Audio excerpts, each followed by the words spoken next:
Are you concerned about microplastics in the environment? Today I want to talk about microplastics in the environment, but specifically as regards civil engineering products made from plastic. But I'm going to call them polymer-based products or polymeric products, which is a more accurate description. So microplastics come from a wide range of products. We use polymer-based products in our daily life all the time. A lot of the clothing we wear is from polymer-based products. A lot of our household items, stationery, packaging, even personal hygiene items such as masks and gloves are made from polymer-based products. These all have the potential to cause microplastics, but we want to look specifically as it relates to civil engineering products.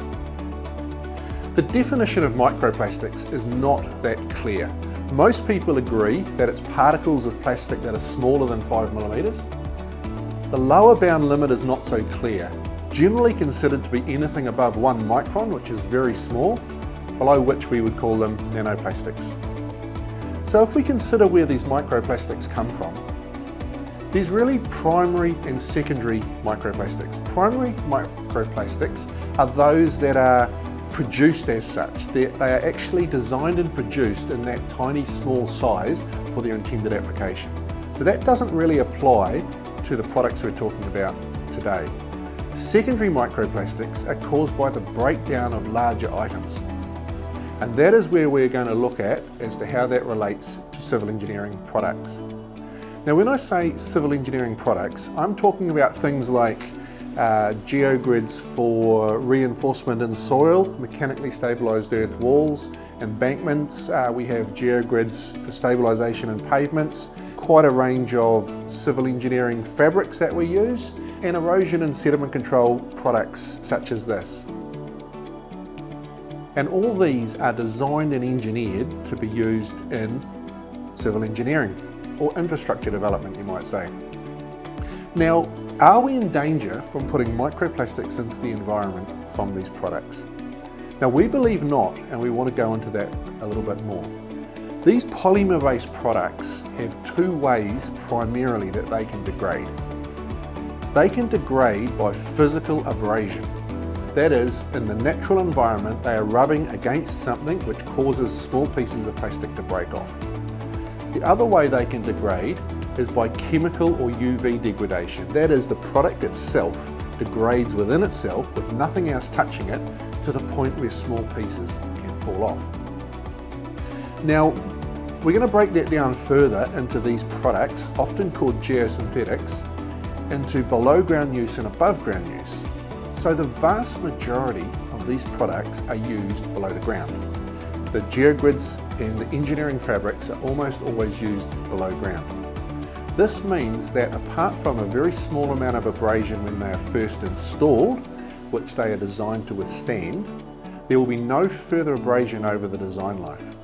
The design life of these products is very long, usually in excess of 100 years, with no physical abrasion, and at the end of that design life they can be recycled.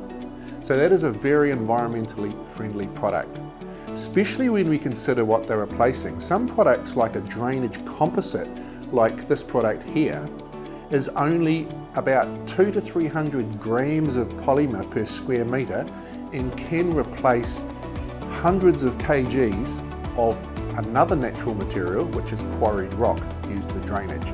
So when we look at the big picture, these are very, very environmentally friendly, but on our topic today, we can protect them from generating microplastics by engineering them for a 100-year design life and putting them in an application where there is no abrasion and no exposure to UV light.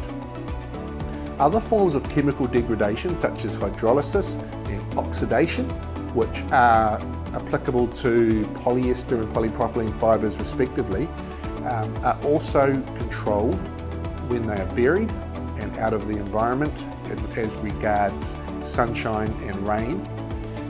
Any hydrolysis or oxidation that does occur is designed into the product as a resistance factor.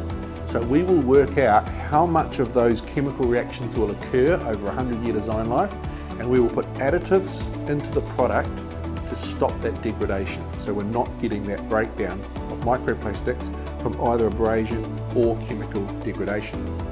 Now, if we put these products above the ground, slightly different story. The two places we generally see these products above the ground is geotextiles used for temporary erosion protection on construction sites, and that's normally with an intended design life of between 6 months and 2 years when they'll be out in the open. So when we do that, which is often a non-woven textile like this one, if we put a product that's designed to be buried above the ground, we are at risk of abrasion and UV degradation. So we will have a product that is designed to be used above the ground, and we'll do two different things to that product. Firstly, we will use a UV protected product, and secondly, we will calendar the surface. That is, we put a heat roller over the surface to bind those little fibres together so that they do not break off and flow into the waterway. So we don't like to see drainage products that are designed to be used under the ground, used on the surface. When we do that, there is a risk of microplastics. The other one is erosion control matting. Now, if you see a mat like this, these little fibres inside, they are biodegradable. They are actually coconut fibre.